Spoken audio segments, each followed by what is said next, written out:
tú no tenías una motivación ambiental. Esto me hizo mucha gracia, de hecho me lo apunté porque fue mi misma motivación. O sea, yo no quería salvar el planeta, yo quería ahorrarme todo ese dinero o ahorrar todo el dinero que fuera posible. Si por ende ayudo al planeta, pues está muy bien. Yo me acuerdo cuando empezamos con esto que era como una leyenda urbana, esa quimera de a ver si alguien consigue tener una factura de cero. Sí. Antiguamente eso era increíble, que alguien consiguiera una factura de cero. Si están bien hechos los cálculos, entre 3 y 5 años se debería poder amortizar. Yo amorticé en 3 y bueno, la gente decía que era mentira, que estaba loco, que tal. Sí, lo mismo me dicen a mí, sí. Ya, pero bueno, es que fueron 3. Si hubieran sido 5, pues tanto me da. Eso para mí es lo que más me ha permitido ahorrar dinero, sin lugar a dudas, pero una barbaridad de dinero. Con eso lo que hago es cargar 2 acumuladores de casi 3.000 vatios y gracias a eso pues puedo tener la casa a una temperatura de 22 grados sin pagar nada. Este es el nuevo gestor Gen 9. Las novedades son: dispone de un nuevo filtro snuffer para mejorar el desempeño del TRIAC y un fusible de disparo lento de 16 amperios. Además incluye un puente de tornillos mucho más robusto y una fuente de alimentación de 5 voltios y 1 amperio.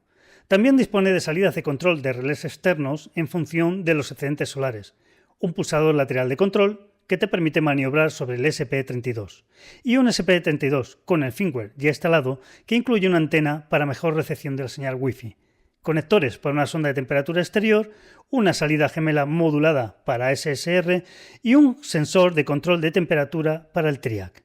Dispone de un TRIAC de 41 amperios, un disipador grande con doble ventilación forzada con 2 ventiladores que te ayudarán a controlar la temperatura de tu gestor mientras está trabajando.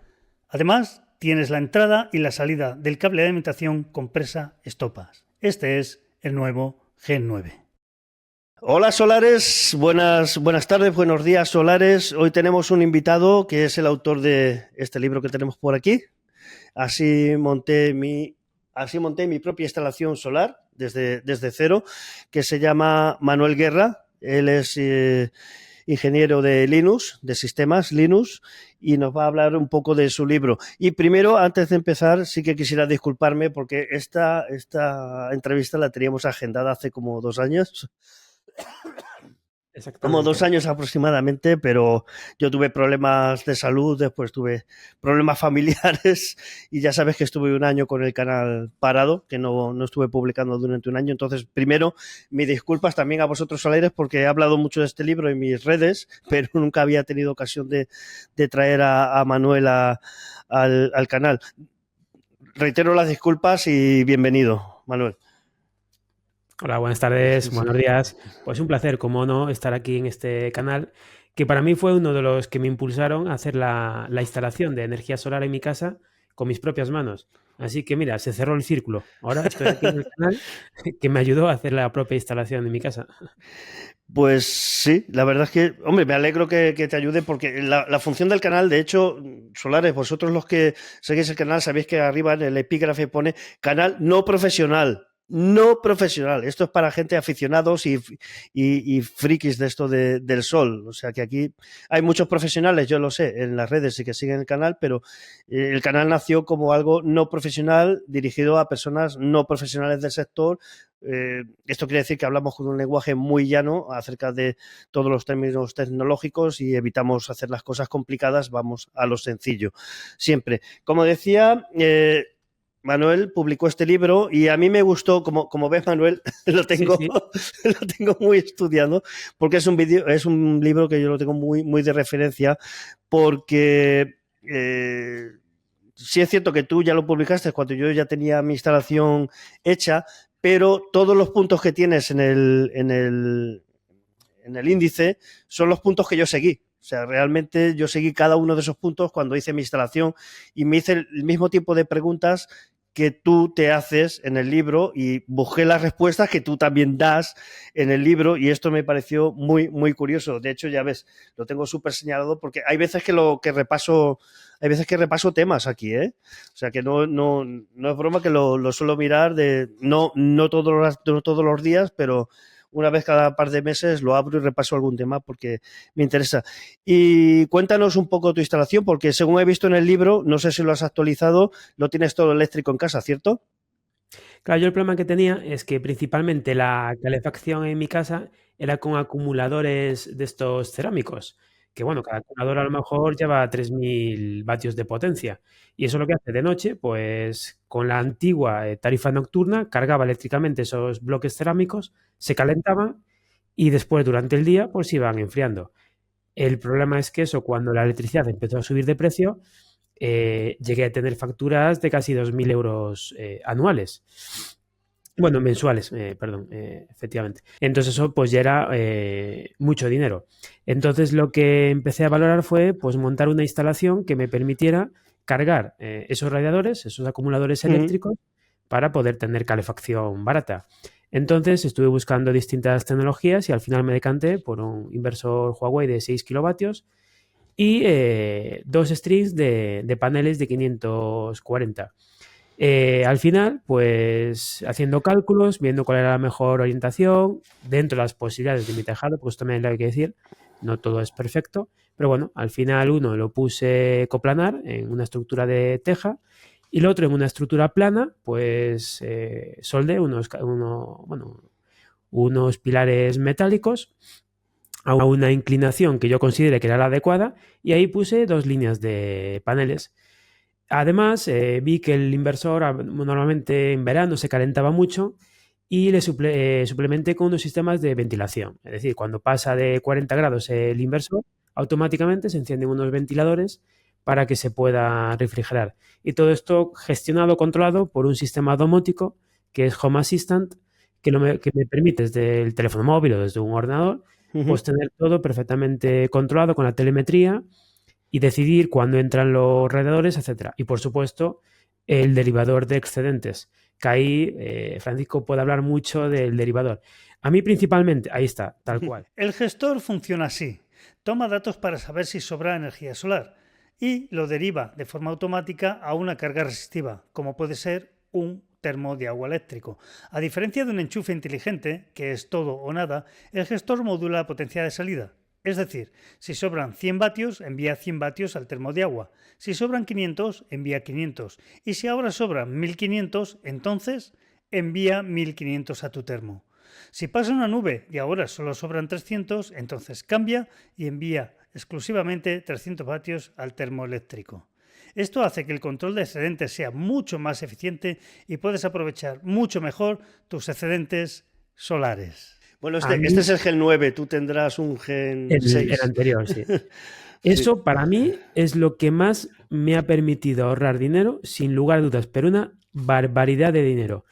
Porque al final lo que consigo es que toda esa energía que se iba a vender a la compañía eléctrica, con eso lo que hago es, con un maestro y otro esclavo, cargar 2 acumuladores de casi 3.000 vatios.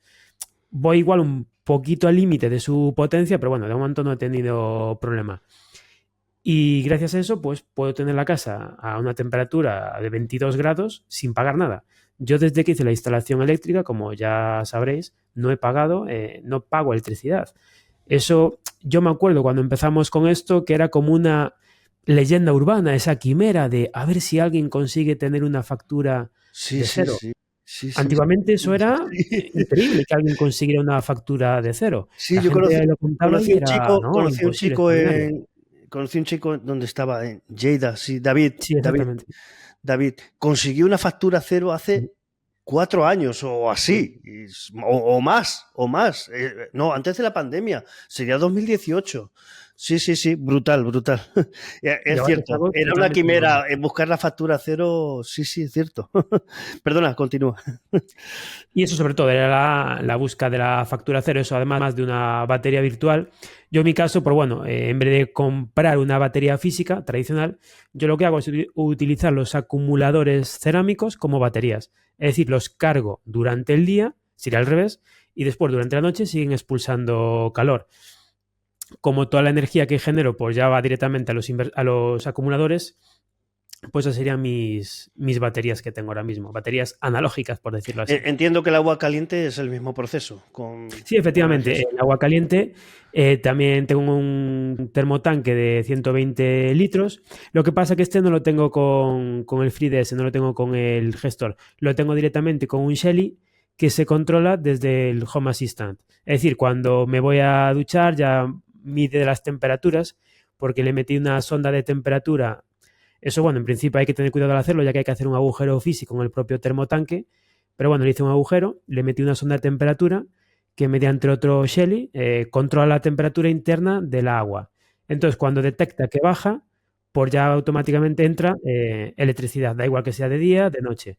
Porque lo que me interesaba era quedarme nunca con agua fría, agua templada. Entonces, también es otra forma de optimizar la instalación, porque, por ejemplo, si por la noche la temperatura baja de, por ejemplo, 35 grados, entra el Shelly. Pero por el día puedo ajustar un poco más con el sistema domótico para que esa energía vaya a los acumuladores del gestor de excedentes. Es un poco como una optimización extra de la energía. Y por supuesto, un termotanque de agua es una batería en forma de calor. En vez de guardar electrones, guarda calor. Es Sí, otra forma de acumular yo lo tengo exactamente igual.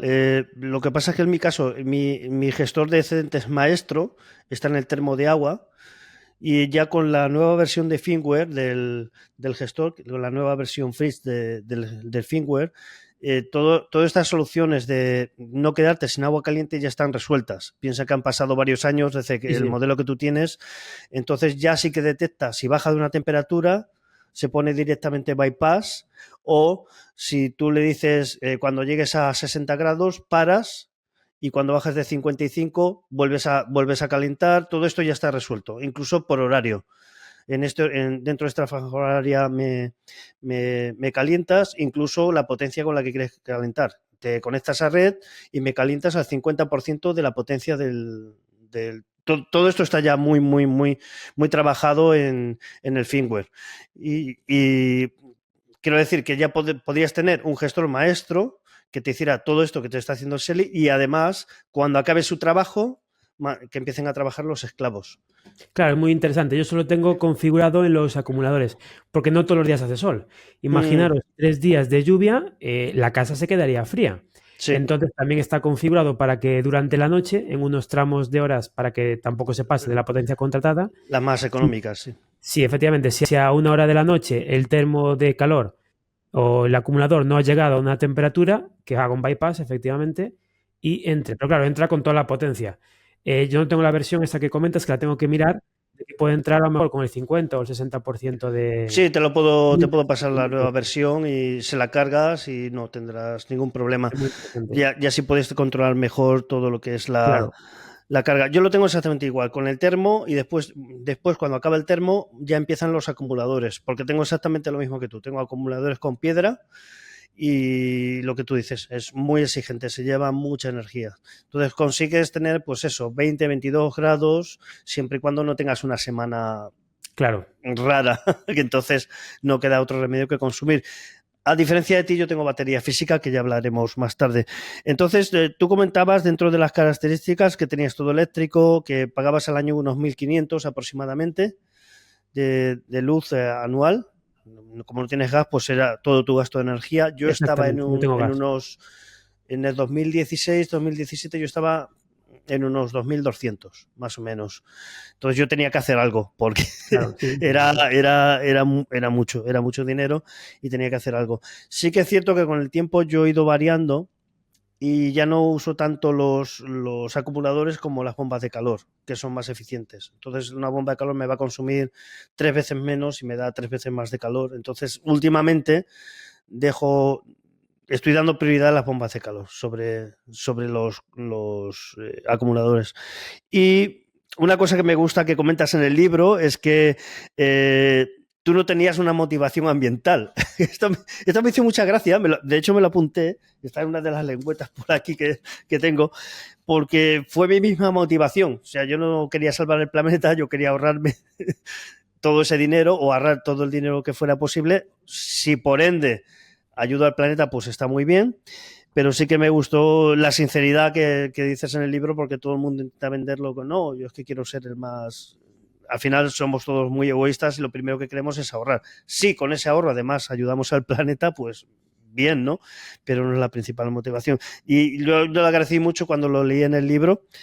Por cierto, Solares, el libro os dejaría abajo un enlace para que lo podáis comprar. Está disponible en Amazon y os dejaré un enlace para que podáis comprarlo porque, sinceramente, ya tengas paneles o te los vayas a poner, esto es muy buena guía. Está expresado con un lenguaje no técnico y se entiende muy bien, ¿eh? Ya que te he hecho la publi, pues podemos seguir. Y que bueno, esto le ocurría al anterior invitado, le ocurría exactamente lo mismo que a ti y que a mí. Buscaban una mejora de calidad de vida, o sea, poder poner más tiempo el aire acondicionado en invierno, tener la casa más calentita en invierno y más fresquita en verano, y sí que es cierto que estoy viendo que esta tendencia es casi común a toda la gente que viene al canal. Y tenías una instalación de 6 kilovatios, has dicho, ¿cierto? Sí, efectivamente, la limitante es el inversor que proporciona 6 kilovatios de pico. Lo que pasa es que tengo paneles por encima de 6 kilovatios para que me hagan, meseta o clipping. Entonces, pues bueno, sí que es cierto que estoy desaprovechando potencia de paneles, pero bueno, al fin y al cabo la optimizo desde el punto de vista del inversor. En invierno, la optimizas en invierno. En invierno, claro, sí, sí. Y lo que comentabas antes de calidad de vida y dinero pagar, es que antes estaba pagando muchísimo dinero y aún así no era capaz de tener la casa caliente, porque por mucho que a veces estaba pagando pues cantidades muy altas de electricidad para calentar los acumuladores, la casa mejor no se calentaba.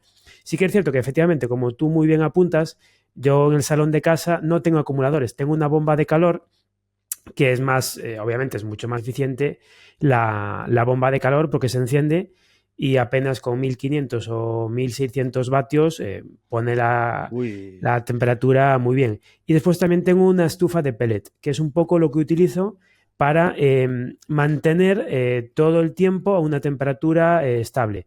¿Qué ocurre? Que a lo mejor gasto 20 sacos en toda la temporada. Es un poco pues, tener esa temperatura agradable que nos da el pellet. Y después ya lo de la contaminación, a ver, el libro lo escribí para ser sincero y realista. No tendría sentido escribir el libro y poner cosas que no son ciertas. La motivación inicial era pues tener calidad de vida, es decir, poder disponer de una temperatura tanto en invierno como en verano que sea agradable, poder ahorrar dinero y obviamente sabía que iba a tener un impacto en el medio ambiente, pero no era mi motivación era esa. Estoy mirando aquí en las estadísticas de, por ejemplo, desde que del año pasado, por ejemplo, 11,8 toneladas de ahorro de carbón, que se dice pronto. Es decir, la instalación que tengo en casa, o 14 toneladas de CO2 evitado. Eso al final es algo que está ahí, que efectivamente de forma secundaria, pues también tiene esas ventajas para el medio ambiente. Y es algo también que no hay que olvidar, porque a veces nos empezamos a hacer cálculos económicos, cálculos térmicos, pero bueno, el cálculo medioambiental pues es muy interesante también. Y ya finalmente, en cuanto a la instalación, sobre todo eso, que a veces hay que ver bien el consumo que una persona tiene. No siempre poner 6 kilovatios es lo ideal. Si a lo mejor tenemos, por lo que sea, calefacción, a lo mejor por gasoil o por gas. La cocina por gas. O tenemos termo de gas, pues a lo mejor 6 kilovatios es saber que vamos a estar vendiendo electricidad todo el tiempo. No vamos a poder amortizar esa inversión. Hay que también adaptar la instalación a lo que tengamos en nuestra casa. No por instalación más grande va a ser más eficiente. Es un poco el cálculo de cada caso y de cada hogar. Esto le ocurría al invitado anterior, Javier. Él solo montó 5 paneles y estaba ahorrando el 70% de la factura energética, porque no solamente lo usaba en la casa, sino que tenía un vehículo eléctrico que podía cargar. Entonces le sumaba el ahorro de la vivienda, le sumaba el ahorro en gasolina, con lo cual él pues estaba ahorrando un 70% de su factura energética total anual, que oye, es mucho dinero. Al final se ahorraba 1.500 euros al año o algo así, quiero recordar, y es dinero. Son 1.500 y en 10 años son 15.000 euros. Oye, 15.000 euros dan para muchas cosas. Tú eras ingeniero de Linux, ingeniero de sistemas Linux, y hay una pregunta que te tengo que hacer. ¿Cuánto de seguro es el Huawei, porque hay por ahí rumores que Huawei con la conexión a internet pues no deja mucha seguridad. Tú, desde tu punto de vista profesional, ¿cómo ves esto? A ver, todo lo que sea Internet of Things o Internet de las cosas es inseguro por definición desde el punto de vista que estamos transmitiendo datos al exterior. Exacto. Entonces, nosotros tenemos que confiar en el fabricante de que uno va a guardar nuestros datos confidenciales, que no los va a publicar, en este caso no sería demasiado problemático, porque si simplemente son datos telemétricos de red, y que no pueda enviar un paquete de bloqueo del inversor. Imaginaros que por lo que sea, Huawei dice, pues adiós a todos los inversores de España o de Europa. Sí. Remotamente podría bloquear los inversores. Esto lo vemos en algunos coches, inteligentes o coches eléctricos o otro tipo de tecnología que se puede limitar a través de Internet. Pero es que es un riesgo, sí, claro. Lo hay que asumir y valorar. La otra opción también es desconectar el inversor de Internet. Es decir, para que el inversor Huawei o cualquier otro inversor funcione, no necesita Internet. Lo podemos tener en una red local con otro tipo de medidores, por ejemplo, con un Shelly EM que nos mida y ya está. ¿Qué ocurre? Que no es tan chulo como coger el móvil y ver a tiempo real, ni tan sencillo. Lo podríamos hacer con un sistema domótico. Entonces, si nos preocupa el hecho de que el fabricante de algún modo pueda bloquear o pueda analizar nuestros datos o pueda comerciar con nuestros datos, la única opción es no conectar el inversor a Internet. Dejarlo solo en modo intranet. Es decir, modo aislado no de electricidad, sino aislado de Internet. Funciona perfectamente y todo funcionará exactamente igual. Lo único que, si queremos conectarnos al inversor desde fuera de nuestra casa, pues tendremos que montar una VPN o algún tipo de sistema que nos permita entrar por Home Assistant. Sí, exacto. Yo tengo un Shelly M puesto, también lo tengo puesto en Internet, pero claro, esto no deja de preocupar porque en caso de un conflicto de cualquier tipo, económico, no tiene por qué ser militar, pueden decidir desestabilizar toda la red parando todos los Huawei o parando todos los Solax o parando, porque al fin y al cabo Huawei es una rama del gobierno chino, es parte del gobierno chino, entonces podría usarse como arma. Sí, esto es preocupante, pero bueno, imagino que se pueden hacer cosas que ni imaginamos. Imagina lo que han hecho los servicios secretos israelíes reventando los buscas y teléfonos móviles, pues imagínate lo que se puede hacer, ¿no? Bueno, pues mira, ya me gusta que me digas eso porque hay otros creadores de contenido que les preocupa mucho esto, ¿no? Del tema de la seguridad y qué pueden hacer con nosotros, y yo siempre he sospechado que algo así podría ocurrir. Hay una cosa, Solares, que os quiero comentar, que es él ha mencionado una palabra que se llama clipping. El clipping es cuando vuestro inversor hace una curva de Gauss, que es como una campana, que ahora la veréis en pantalla, y lo que ocurre es que si tienes más paneles de los que el inversor es capaz de gestionar, va a hacer un corte. Te va a hacer como una meseta. Esto a mí me ocurría antes, ahora ya no me ocurre porque tengo un inversor más grande, pero como veis en la pantalla, ahora lo pongo, hace un clipping y corta, porque el inversor no es capaz de gestionar toda la potencia. Perdona que lo diga porque imagino que habrá gente que no sabrá lo que es el clipping y es bueno explicarlo. Pondré en la pantalla una imagen para que se vea gráficamente. De hecho, hay que tener cuidado con el clipping porque los inversores tienen un límite de clipping. Es decir, un inversor de 6 kilovatios le puedes meter con mucho, a lo mejor 9. No le metas 20 porque va a estropearse. Hay unos límites, parámetros de funcionamiento. De hecho, el clipping, el límite está por el tema de la tensión, más que por la intensidad. O sea, con la tensión hay que tener cuidado porque yo he visto gente quemar inversores nuevos. O sea, colarse de paneles y el inversor avisar, forzarlo, hasta que se ha encargado la placa base y han tenido que cambiar el inversor. Lo he visto, ¿eh? O sea, que de hecho me han llamado por temas de garantía y tal. Es que la garantía esto no... Esta burrada no las cubre. O sea, se puede sobredimensionar un poquito, aunque no tiene mucho sentido conforme está el mercado hoy, claro. Pero se puede sobredimensionar un poquito, pero tampoco colarse. Yo tengo sobredimensionado, pues sí, unos 7.760 tengo vatios sobre un inversor de 6 kilovatios. ¿Qué ocurre? Que en invierno voy mejor, en verano pues voy colado, muy colado. No llego al clipping, no llego casi, me hace un poquito de clipping, pero casi nada, pero va muy bien. Y volvamos de nuevo aquí a tu libro. Solares, tenéis que comprarlo, en serio. Volvamos a tu libro porque hay ciertos puntos en el índice que me llamaron mucho la atención. Es así, como ya nos has comentado cómo empezó todo, cómo decidiste pues tomar acción para evitar tener ahí un gasto innecesario en energía. Sobre todo, imagino, cuando subió tanto, ¿no? O ya o ya la tenías instalada cuando subió tanto la energía. Fue más o menos a la par. Fue a la par. El golpe fuerte de subida ya la tenía instalada. Pero ya se empezaba a ver problemas y se empezaba a intuir que iba a haber algún problema de subida. Y ahí fue cuando ya empecé a instalar tanto el inversor como la primera. Pues hice dos instalaciones. Primero instalé por debajo de 6 kilovatios en paneles y después ya aumenté más paneles para meter un poquito por encima de 6 kilovatios. Para el invierno, claro. Sí. Sí, a mí me va muy bien tenerlo sobredimensionado porque yo un día de lluvia de invierno puedo tener 2000 vatios. Claro. Lloviendo. Sí.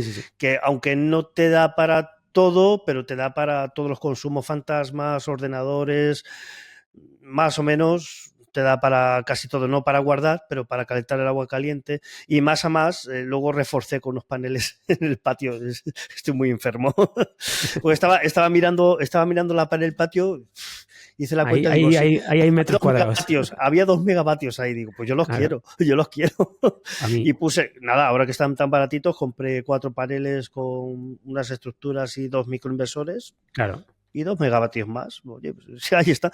Oye, 2 megavatios, pues es el agua caliente de todo el año. Sí. Pues ya está. Y no hacen ruido, no molestan. O sea que muy bien. Siguiendo al índice de tu libro, sí que me gustó mucho que explicas de toda la base de energía solar, todo lo que es la tecnología solar. Yo, de verdad, la explica muy sencillito y además desde la base hasta cuál es el funcionamiento, incluso los distintos tipos que hay de tecnología solar, también te lo explica en el libro. Y también me gustó mucho el capítulo de qué panel solar elegir. Este quizá va a ser uno de los puntos que se te van a quedar viejitos pronto, sí, porque claro, va tan rápido, van por 700 vatios ya. Imagínate, mis paneles son de 330 y esto, el panel solar, al final, ¿cómo decidiste qué panel solar poner? ¿Simplemente mirando lo que había o...? En aquel momento, pues mirando el stock que había, porque no hay que olvidar que hubo momentos que no había stock para comprar el panel que quisiéramos ni el inversor que quisiéramos. Era algo importante, porque a lo mejor esperar 6 meses para conseguir los paneles, pues tampoco era plan. Yo sobre todo buscaba no más de 550, era un poco el límite, que 550 vatios, tanto por la superficie que ocupan como para poder moverlos. Pensad que un panel de 550 es un panel grande, que anclarlo al tejado entre 2 personas o una persona, moverlo es complejo. Entonces tampoco quería pasarme de ese tamaño. Y después la tecnología, pues, de célula partida, para intentar optimizar a lo mejor alguna sombra que pudiera haber, que al final pues apenas había sombras, y poco más. En cuanto a marca, pues bueno, dejarme guiar un poco por los especialistas como Francisco, que estaba hablando de distintas marcas, etcétera, y así él seleccione tanto los paneles como el inversor. Sí, además estuve leyendo que miraste que estaba la tecnología policristalina, la tecnología monocristalina. Yo en mi caso, como me pilló en plena transición, tengo ambas. Yo he podido comparar y ya te digo lo mismo que dices tú en el libro, la monocristalina es mejor. Claro. Es más puro, es un silicio más puro y se comporta mejor. La policristalina está bien, pero yo noto la diferencia. Son paneles iguales, tengo 10 monocristalinos, me producen tanto como 12 policristalinos. Entonces, ya encontrar policristalinos es muy complicado. Ya la gente no se va a equivocar pero hubo una temporada que los policristalinos estaban muy económicos, claro, y la gente le tiraba mucho al policristalino, pero sinceramente siempre monocristalino. Puede haber alguna circunstancia que se pueda recomendar un policristalino. Ojo, un policristalino de calidad es muy bueno. Es muy bueno. El problema es que quizás los policristalinos que nos venden no sean precisamente los de... Porque claro, depende, como bien describes en el libro, depende de la tecnología que tienes de fusionar el silicio, pues lo tienes que calentar, ahí se crean impurezas. Lo explicas muy bien en el libro. O sea, está súper con un lenguaje muy llano, no técnico, y lo entiendes a la primera. Entonces, yo recomiendo siempre, imagino que tú igual, los monocristalinos... Luego hay marcas y marcas. Sobre todo hay alguna marca por ahí como SunPower o algo así que son buenísimas, son muy caros, pero también te dan una garantía mucho mayor. Entonces, Claro. yo tengo los paneles, va a hacer pronto 8 años. De momento, nada, ni un fallo. Y no son precisamente de primera marca. Son marcas buenas, pero tampoco son muy caros. Siguiendo con tu índice, pues bueno, ya has explicado cómo colocaste los paneles en el tejado, uno coplanar. Has dicho que uno era coplanar y el otro... Sí. Estructura plana, una cubierta plana de un garaje. Levanté, bueno, soldé unos hierros, unas estructuras metálicas para darle una inclinación. Entonces ahí puse ya unas sujeciones con una... El problema de eso es que, claro, pueden hacer efecto vela. Si viene mucho viento, se pueden salir volando. Entonces hay que ponerle unos lastres. En este caso yo lo que hice fue directamente anclarlos con varilla roscada al forjado. Entonces, bueno, eso ya forma parte de la estructura de la casa y no va a salir volando. Pero en otros casos, pues hay que tener cuidado con ese tipo de estructuras porque hay que hacer un cálculo de viento. Si el viento sopla a 120 kilómetros por hora y resulta que tenemos un panel de 2 metros cuadrados o 2 metros y pico cuadrados en la dirección del viento, eso la presión que hace, hay que tener cuidado. Sí, y si es un panel, vale, pero como sea un grupo de 8... No, claro, sí. A lo mejor aparecen en la casa del vecino.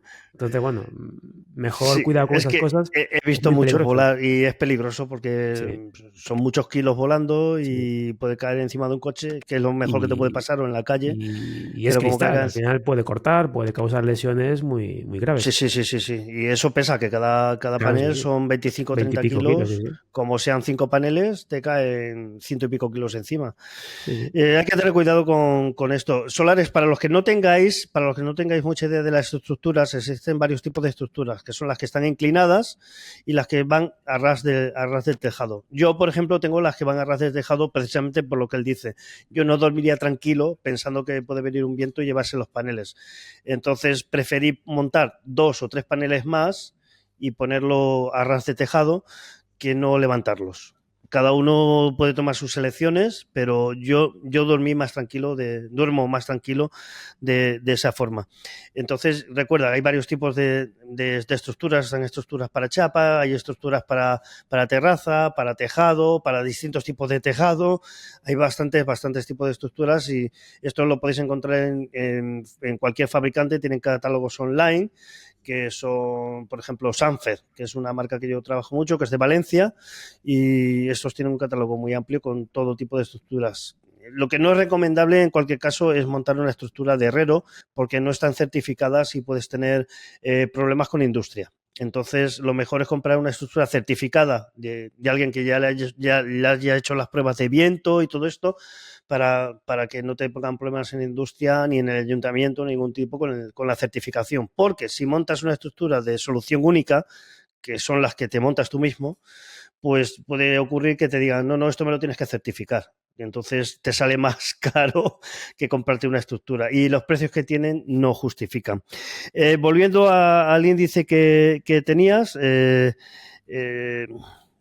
bueno, ¿qué inversor comprar? Este capítulo me gustó mucho porque explicas los distintos tipos de inversores que hay, los de onda cuadrada, onda sinusoidal y también los que son híbridos, los que son no híbridos, los que se conectan a red, los que no. Es un capítulo bastante completo y además lo resuelves muy, muy bien. Yo lo tengo claro, pero aún me quedó más claro cuando me lo repasé. Y recordar solares, si estás pensando en poner paneles solares, siempre que sea de onda sinusoidal pura, ¿verdad? Claro, porque al final es la que mejor imita a la onda que nos llega de la calle. Pensad que esto que se habla de 50 hercios, lo que significa es que la onda cambia de sentido 50 veces por segundo y cambia de forma redonda, porque eso es un alternador, es un motorcito que está girando. Entonces, depende de la posición en la que esté el imán dentro del motorcito, tiene un nombre más técnico, pero bueno, para hablar, pues el motor genera una onda sinusoidal pura, que eso es la que tiene que imitar de forma artificial el inversor, porque el inversor dentro no tiene un motor girando. Eso tiene que hacer con distintos microprocesadores. ¿Qué ocurre? Que lo más barato es arriba, continuo, bajo, plano, subo. Eso sería plana. Eso no es buena idea porque eso que haría es picos. Realmente estaríamos viendo picos que haría que muchos electrodomésticos acabaran fallando, sobre todo ordenadores y elementos de tecnología. Hoy en día, lo que se llama onda cuadrada, sí. onda sinusoidal pura y onda cuadrada. La onda cuadrada no es nada recomendable. Quizá una lavadora no te dé problemas, pero algo con electrónica sí. De hecho, es difícil encontrar de ese tipo de inversores. A ver, habrá alguno, pero lo normal, las marcas más o menos conocidas, pues suelen ser onda sinusoidal pura. Apunta, dime. No, de marcas, es que quería hacer otra recomendación aquí en la audiencia. Comprar marcas reconocidas. ¿Por qué? Porque si tenéis que venderlo de segunda mano porque queréis cambiarlo, va a ser mucho más sencillo. Segundo, porque tienen canales de soporte en Telegram, en WhatsApp, que podéis hacer preguntas acerca de vuestro inversor. Y tercero, porque no todas las marcas están legalizadas en la industria. Hay un listado que os dejaré abajo un enlace para que podáis ver cuáles son los inversores que están, digamos, legalizados para el sistema español. Porque te puedes encontrar que algunas grandes superficies, no voy a decir el nombre, pero es de color verde y se llama Elroy, vende algunos equipos que quizá no están homologados para España y te puedes encontrar un problema que de hecho va a surgir dentro de poco porque va a haber un cambio de normativa y muchos equipos que están instalados se van a tener que desinstalar por temas legales de control de red. Claro, eso que apuntas es muy interesante, el tema de la legalización. Porque claro, aunque lo hablaremos posiblemente más adelante, yo, aunque la instalación físicamente la hice yo, un ingeniero industrial, una persona colegiada, me tuvo que supervisar que la instalación cumplía con toda la normativa, que estaba bien hecha, y para poder gestionar las autorizaciones. Y una de las condiciones para poder autorizar la instalación es que tanto los inversores como los paneles como las estructuras estén certificadas.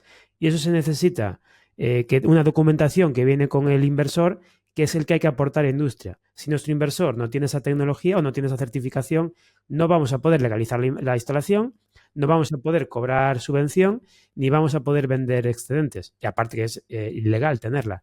Y también apuntaba Francisco que en un futuro, debido probablemente a demasiado vertido a la red eléctrica, los inversores van a tener que recortar potencia o cortar directamente su producción en momentos puntuales, que es lo que comentaba de tenerlos conectados a internet o no. Entonces, si el inversor no tiene la capacidad de recortar potencia, no va a poder ser legalizable. Lo que no sé es a qué potencia si va a ser a nivel doméstico, a nivel industrial. Esto se está todavía estudiando. Tengo un vídeo de hace un mes o así con Jorge de Próxima Energía, el CEO de Próxima Energía, que lo explica muy bien por cuáles son los motivos, que es por estabilización de red. Entonces, hay varios motivos por lo que se va a hacer esto. Una cosa es por estabilización de red, que va a ser exclusivamente para grandes plantas, no tanto para el usuario doméstico, y luego está por asuntos de corte. O sea, si la red se cae, lo que hacen nuestros equipos ahora es que se caen. Lo que van a hacer es que no se caigan para ayudar a recuperar la red. Los equipos domésticos, me refiero. Es algo que se va a implementar, pero que no requiere nada más que implementar una serie de menús dentro de nuestro inversor, pero es algo que si el inversor está registrado, o sea, que tiene la certificación, ya lo lleva. Lo que pasa es que ahora mismo no está activado. Y entonces, digamos que se va a enfrentar la inestabilidad de la red desde dos puntos de vista, las grandes plantas y el usuario doméstico, pero no tanto para apagarle el equipo, sino para ayudar que si hay una caída, que esto tenía un nombre, no recuerdo, microcaídas, son unas caídas que repentinas. Microcortes. Sí, eran un shock de voltaje, no lo recuerdo. El caso es que se cae la red, entonces lo que no quiere es que se desconecten todos nuestros equipos para ayudar a recuperarla mejor. Esto lo explica fantástico. Si alguno solares lo queréis ver, está explicado en el vídeo con Jorge de hace un mes o así. Lo tenéis ahí, lo explica perfecto cuál es el asunto. No necesitamos instalar nada ni nada, solamente es los equipos que ya tenemos certificados. Se le implementará esos menús para que, o sea, se ajustarán para que ayuden a recuperar la red. Por eso tienen que estar certificados, porque los que no estén certificados, pues no llevarán ese sistema y posiblemente te los hagan quitar. Y otro problema que hay de tener equipos que no estén certificados, imaginaros, va el técnico de la compañía eléctrica a hacer cualquier tipo de revisión y corta electricidad por seguridad. Imaginaos que nuestro inversor desde casa empieza a inyectar electricidad hacia la red, podríamos electrocutar a alguien.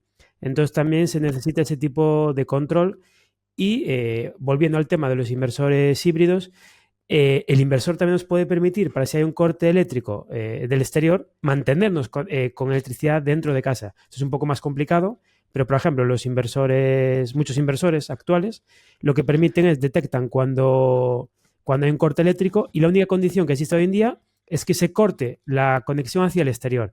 Es decir, salta un relé, se corta la conexión de electricidad hacia la calle y dentro de casa se puede seguir utilizando la electricidad de casa. Sí, te quedas en aislada, sí. Te quedas en aislada. Lo que hoy en día no se puede es que se corte electricidad del exterior y que nuestro inversor inyecte electricidad hacia afuera simplemente por seguridad. En el futuro se irá cambiando. Pero tampoco es, por supuesto, es por el operario, pero además de por el operario es porque el tirón que sería tan fuerte de la red sobre el inversor podría quemarlo.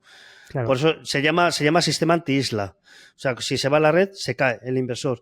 Porque ya te digo, no solamente el operario, sino que el tirón que daría la red de nuestro inversor o del grupo de inversores que estuvieran en esa línea sería tan fuerte que podría dañarlos. Claro. Entonces, va también por ese sentido. Digamos que los fabricantes no son buenas personas que miran por los operarios, sino que miran por la garantía de su equipo. Al final, pero bueno, lo del operario es un beneficio no esperado. Sí. Un episodio que me encantó, porque además yo me vi en la misma disyuntiva que tú. Además, según iba leyendo, digo, este es exactamente el mismo proceso que yo llevé cuando monté mi instalación. ¿Pongo o no pongo baterías? Porque yo me tiré un mes dándole vueltas a esto, ¿eh? ¿Pongo baterías? ¿No pongo baterías? ¿Compro un inversor híbrido? ¿No híbrido? ¿Y si lo compro híbrido y no le pongo baterías? ¿Y cómo fue tu proceso para deducir si ponías o no baterías al final? Fue complicado, pero claro, depende del tipo de inversor que comprara. Sabía que iba a tener que comprar baterías de la marca de ese inversor o que iba a poder montar baterías que fueran, pues, sin marca. Eso ya es mucho dinero de diferencia. Después podría comprar un inversor que nunca se le pudieran acoplar baterías, ni baratas ni caras. Y después estaba la opción intermedia de que podía comprar un inversor que en un futuro se le pudieran aplicar o conectar baterías de la propia marca. Simplemente es el BMS que necesita que sea compatible con el inversor. Yo opté por esa opción. A día de hoy sigo sin haber instalado baterías porque tanto con la batería virtual de la compañía eléctrica es que no estoy pagando electricidad, pago 0 de electricidad y tengo acumulado suficiente dinero.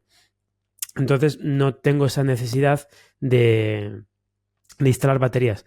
A lo mejor si en un futuro compro un coche eléctrico, pues a lo mejor ahí tendría que valorarlo por el tema de cargar la batería por el día y por la noche cargar el coche eléctrico, pero tendría que valorarlo, hacer cuentas, porque claro... No puedes cargar un coche desde una batería, porque el mero hecho de cargar la batería de casa ya te implica unas pérdidas, un 30%. Claro.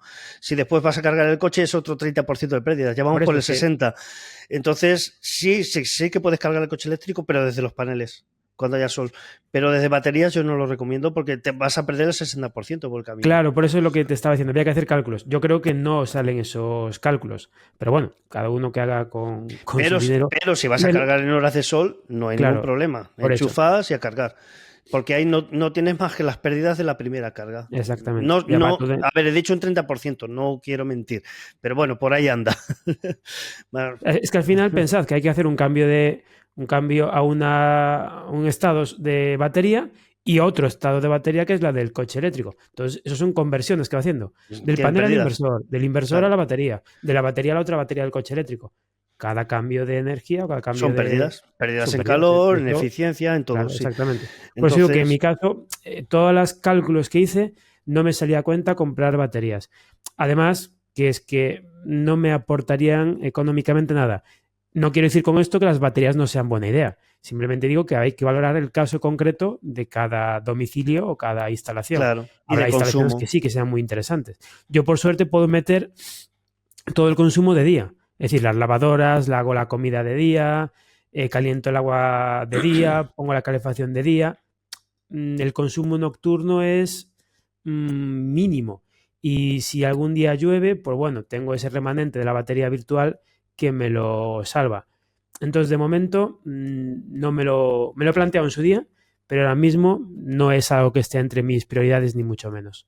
Pues te cuento un poco, mi deducción fue al final, llegué a la conclusión de que, mira, las baterías estoy hablando de 2017, y entonces los inversores híbridos no eran lo de ahora, ni las baterías eran lo de ahora.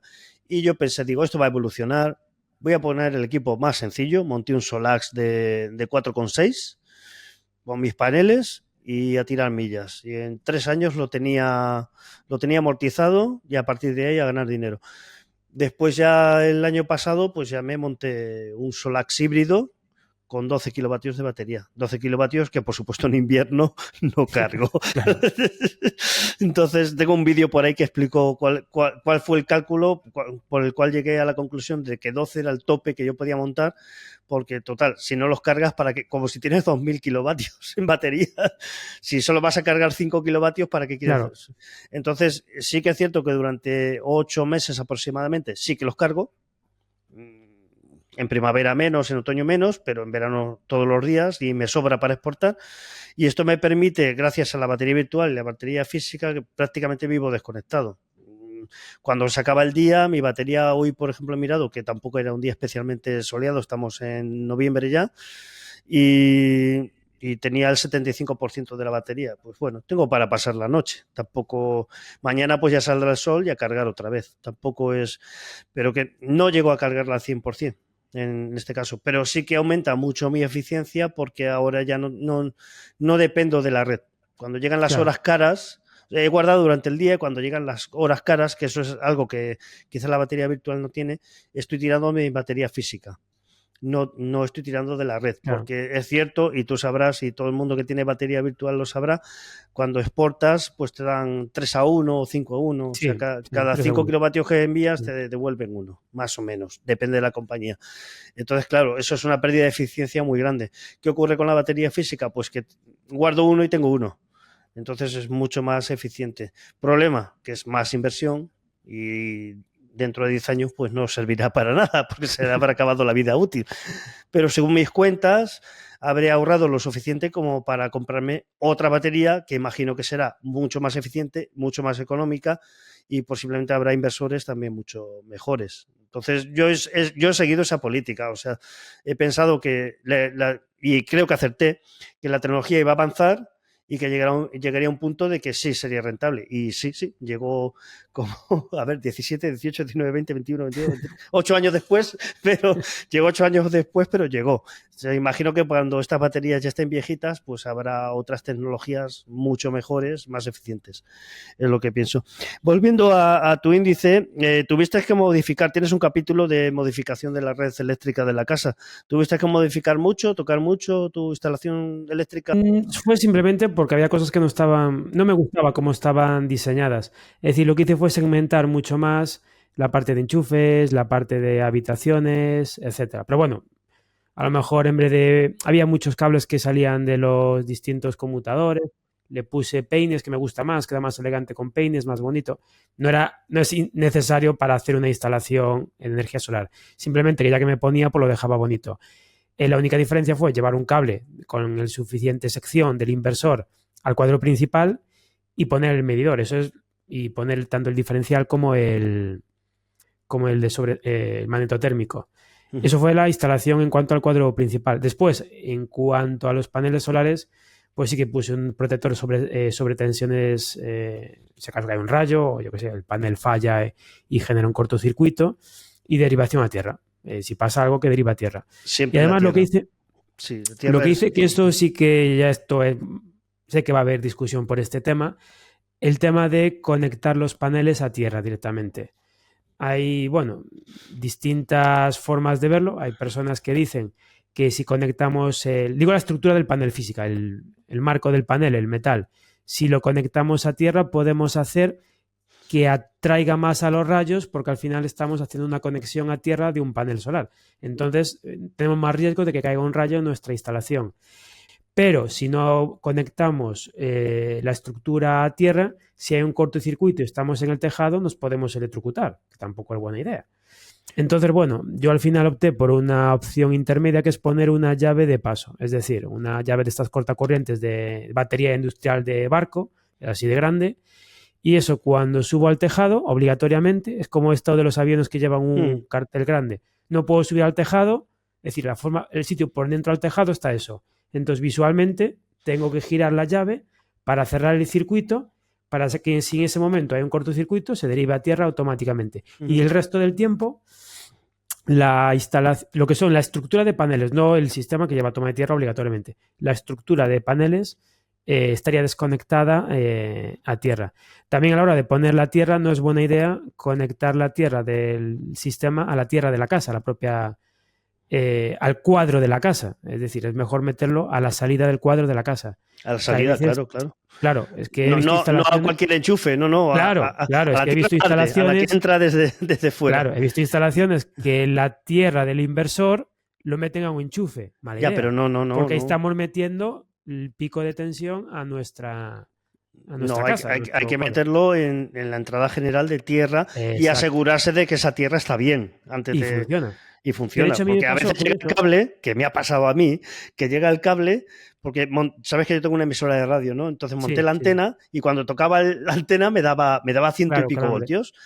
Y buscando, es que resulta que esta habitación donde estoy no habían conectado la tierra. Entonces, claro, la emisora estaba en esta habitación, aunque la antena estaba afuera, pero claro, al no tener tierra, la antena me daba 110 voltios. Y yo midiendo, ¿qué pasa? Abriendo cajas de registro, hasta que encontré una caja donde veía las dos tierras sin conectar. La de la vivienda y la de esta habitación. Digo, anda, cojones. O sea, toda la vida, claro, yo encontraba que aquí las cosas no funcionaban bien. Los cargadores de los móviles no... La pantalla no funcionaba bien, pero solo en esta habitación, no sabía el motivo. Y era que no tenía tierra. A mí me pasó algo muy parecido. Todas las viviendas tienen que tener un conmutador de tierra general, es decir, para poder desconectar la tierra de forma física, como un interruptor. Pues el mío estaba atornillado, pero no estaba bien apretado. Vaya. Entonces mi mujer se duchaba y le daba calambre. Y digo, qué cosa más rara. Claro, tenemos un termotanque, digo, a ver si está el termotanque estropeado. Buscando, efectivamente había una derivación a tierra, pero no era suficiente. Es decir, no se derivaban toda la tensión. Esto con un voltímetro metemos a fase y metemos a tierra y tiene que pasar todo el voltaje. Si no pasa todo es que algo falla. Entonces, efectivamente, un 50% del voltaje no iba a tierra. Hasta que encuentro que efectivamente había la llave esta general, no estaba bien apretada. Ya la apreté y efectivamente, pero por eso que la tierra a veces es esa gran olvidada, pero nos puede dar muchos disgustos con una vivienda que no tenga una tierra funcionando de forma correcta. Volviendo a la forma que tú has conectado tu tierra, yo tengo un vídeo acerca de tierra porque tengo la instalación muy parecida a la tuya, coplanar y todo esto. Entonces sí que lo estudié bastante. Además yo tuve la suerte de que tuve una inspección. Vinieron a inspeccionar de la eléctrica mi instalación solar. Hablamos de 2018 o algo así, claro. ¿No? Entonces se molestaban en hacer estas cosas porque había muy pocas y imagino que les daba tiempo. Entonces yo lo que he mirado según normativa, tú lo que has hecho es lo correcto. O sea, tienes la línea tirada, pero tienes un conmutador para conectar cuando vas a manipular, que es justo lo que dice la normativa. En el caso que sea coplanar, o sea, que los paneles estén integrados dentro de la estructura de la vivienda. Luego, claro, está lo que tú decías, que los paneles pueden tener tierra o no dependiendo de varios factores, que haya una antena de televisión por encima, que haya un pararrayos al lado. O sea, hay distintas circunstancias que pueden variar si tienes que poner la tierra o no. Y muy cierto que tiene que ir directamente a la entrada, no a cualquier enchufe, a la entrada madre de tierra, asegurándose de que esa tierra va bien. O sea, fíjate, además vino la inspección, me lo miraron mucho, sección de cable, tal, si bajaba tierra de paneles, si no, sección de cable de panel que llegaba de arriba. Y todo bien y perfecto. O sea, tampoco, si te lees un poco la normativa, lo haces conforme a la normativa, hice igual que tú, aunque la instalación la monté yo, lo hice con la legalización, con un estudio de ingeniería que hizo toda la documentación, perdón, que me hizo cambiar cosas y que lo puse todo tal y como tenía que estar. Piensa que era 2017, que era antes del decreto de autoconsumo, o sea que era todo un poco... Sí, ahí al límite. Ahora está más claro. Perdón. Y una cosa, Solares, él ha hablado de un peine. Generalmente en las casas, en la instalación, van por cables, pero hay una cosita que venden en las grandes superficies como una especie de peine. No tengo por aquí ninguno, ahora os pondré una imagen que va colocada en los componentes y lo deja todo mucho más limpito. La ventaja de los peines es que no dependes tanto de la sección de los cables y no quedan los cuadros tan cuarros. Y hay que decirlo, también se monta más rápido porque metes el peine, aprietas y ya está. Y a funcionar. Yo uso mucho los peines, la verdad. Sí. Más que nada por si alguien no es técnico, pues que sepa que un peine es una pieza que se monta en el cuadro eléctrico, se monta ahora, antes no se montaban. Perdón que estoy un poco acatarrado con los fríos. Y queda la parte más chula pirula, que es la optimización tienes un capítulo exclusivamente para la optimización. Yo tengo varios vídeos acerca de esto, pero seguro que tú nos vas a contar cosas muy interesantes de cómo lo hiciste para optimizar la energía que te generaba tu instalación solar. Sobre todo lo que dije al principio, con el derivador de excedentes. Eso es lo que me ha permitido, sobre todo, poder toda esa energía que me sobra en función de cada momento, porque claro, el sol no está todo el tiempo despejado, puede haber la nube, puede haber lluvia, puede lo que sea. Entonces, todo ese 1000, 2000, 3000, 4000 kilovatios, vatios que estoy generando, derivarlos a una carga resistiva, como es en este caso los termos de bloques de cerámico. Eso fue lo que más me ha permitido optimizar sin lugar a dudas. Después ya, si queremos ir un poquito más al detalle, el propio sistema domótico, el Home Assistant, le puedo cargar los precios de la electricidad de forma automática. Entonces, en función del precio de venta o el precio de compra, pues valora si prioriza cargar radiador o si prioriza hacer excedentes. Ahora mismo con la tarifa que tengo me da un poco igual porque es tarifa plana 24 horas. Pero sí que hubo un año, sabéis que hubo incluso momentos que la derivación o los excedentes se pagaban a 0 euros. O incluso que había que pagar. Bueno, eso fue un poco raro. Entonces, claro, no tenía sentido pues estar teniendo un inversor al 100% de capacidad para producir 0 euros. Entonces el sistema domótico pues lo valoraba todo, pues llegaba por si vale menos de 0,0 no sé cuánto, corta la potencia o corta la generación de excedentes. Otra cosa que también me permitió optimizar la instalación fue tanto la bomba, sobre todo bomba de calor, aire acondicionado, pero la bomba de calor permite que cuando, por lo que sea, hay un momento que hace un poco más de frío, das la bomba de calor y en cuestión de minutos pues tienes la casa caliente. Porque hay que distinguir entre calefacción de inercia, un radiador de cerámico es inercia. Eso si mañana hace mucho calor, no hay solución, eso está caliente. Podemos cerrar un poco, que eche menos calor, pero eso está caliente. Pero sigue soltando, sí. Sigue soltando. Entonces, hay que jugar, por un lado, con las inercias de esos radiadores, que suelen durar 24 o 30 horas la inercia, y después con algo que sea rápido. Es decir, que nos proporcione calor rápido. Eso son las bombas de calor o la estufa de pellet. Y después, sobre todo en verano, pues el aire acondicionado no es optimizar, es simplemente que antes a lo mejor ponías el aire acondicionado pensando, a ver cuánto dinero va a ser esto, venga, no vamos a ponerlo tanto. Ahora es que no es poner el aire acondicionado por ponerlo, que tampoco es así. Pero bueno, se pone ya con una tranquilidad de decir, es que da igual. No lo vas a poner a 19 grados porque tampoco es bueno, pero ya lo pones con una tranquilidad de decir, es que no va a suponer un coste económico, simplemente tenerlo encendido y ya está. Y además enfrías durante el día, que cuando hace tanto calor, y cuando llega la noche, aunque ya no lo pongas, ya está la casa fresca. Aunque a la noche apagues, no es lo mismo que esas casas recalentadas de verano que no puedes dormir. O sea, que tocas la pared y notas que está a una temperatura agradable. Claro, ese es el punto. Y además supongo que habrás movido todas las lavadoras y todo a horas de sol, que es lo que se suele recomendar. Es decir, de noche, es que ahora mismo de noche tengo un servidor que tiene que estar 24 horas, que es el sistema domótico, la nevera, porque en principio no se apaga de noche, y yo creo que nada más. De noche las cámaras de seguridad y nada más. Y eso no apenas gasta. Sí, yo también tengo poco gasto a la noche. Aunque yo me puedo permitir algo más por la batería física. Si quiero poner bomba de calor por la noche o algo, pues todavía no hace falta, pero sí que es cierto que hay ciertas temporadas en invierno que a lo mejor a la noche hace falta un poquito de punch ahí. Y nos queda la última parte de tu libro que bueno, esto es siempre muy polémico, la amortización, que dices, merece la pena la amortización. Ha pasado un poco de tiempo desde que publicaste el libro, ¿tienes algo nuevo que aportar a la amortización? ¿Has amortizado ya? ¿Estás He amortizado porque pagaba mucho de electricidad y porque la he instalado yo mismo y me he ahorrado la mano de obra. Si yo tuviera que haber llamado a una empresa que lo instalara, obviamente la empresa tiene que cobrar su dinero por hacer la instalación, eso es lógico. Tardaría un poco más en amortizarla.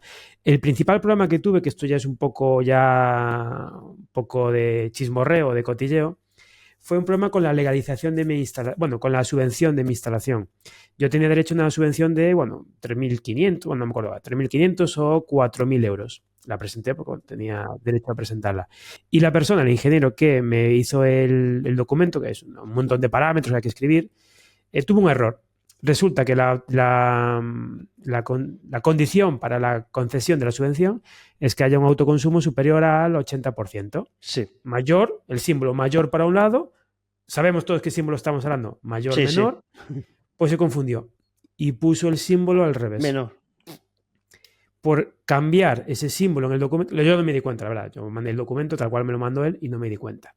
Entonces, el problema de las subvenciones es que no son automáticas. Se mandan un día y a lo mejor hasta un año después no te contestan. Me contestaron denegada la subvención porque no cumplía las condiciones. Para cuando ya fui a mandar otra subvención, ya no había fondos. Ya no sé si habrá suficiente dinero para el tema. En todo caso, hay que pensar que la subvención es algo, un bonus. Que te pueden dar o no, sí, es un extra. Claro, lo que hay que hacer los cálculos es en base a que no va a haber una subvención y en base a que sí va a haber una amortización. Lo normal es que a precios normales sí que sea amortizable en menos de 10 años, siempre y cuando se hayan hecho los cálculos bien. Si metemos una instalación a lo loco para un consumo eléctrico mínimo, pues no vamos a poder amortizar porque al final la base es mínima.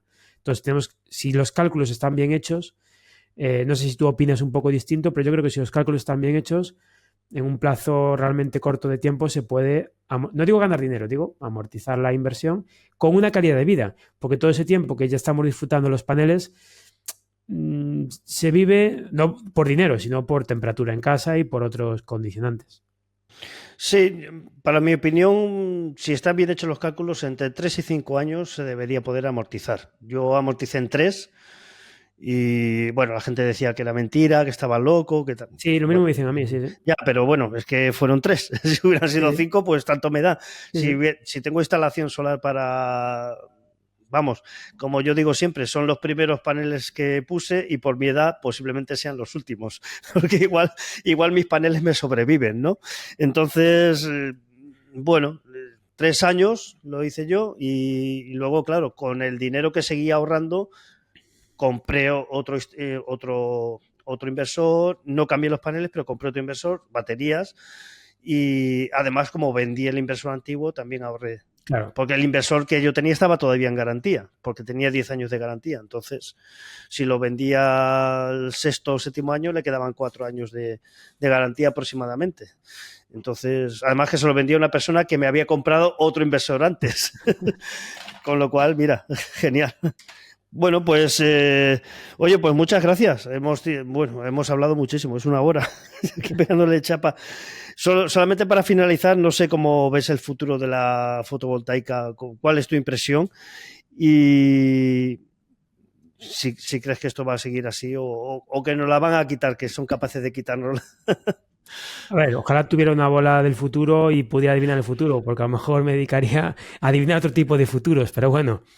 En la energía solar, a ver, yo creo que en estos últimos 3 años, a los tejados me remito, solo hay que ver los tejados de cualquier pueblo, ya no digo ciudad porque hay edificios, en un pueblo, rara es la casa que no tenga paneles solares.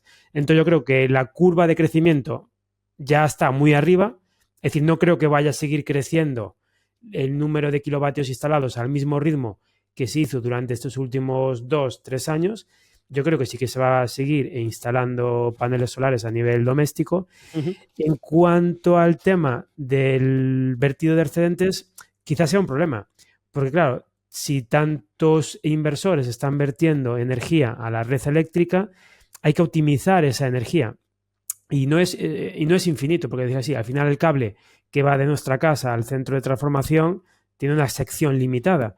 Si todas esas casas que normalmente estaban dimensionadas a lo mejor para consumir cada una en un ratito 1.500, 2.000 vatios, y ahora de repente en sentido contrario todas están metiendo 5.000 vatios hacia el centro de transformación, pues eso va a generar, o entiendo yo, no lo sé, pero lo normal es que genere ciertas problemáticas que a lo mejor ahí sí que va a haber que o existir limitaciones en cuanto al vertido de excedentes. Sí, esto tendrá que llegar, sí.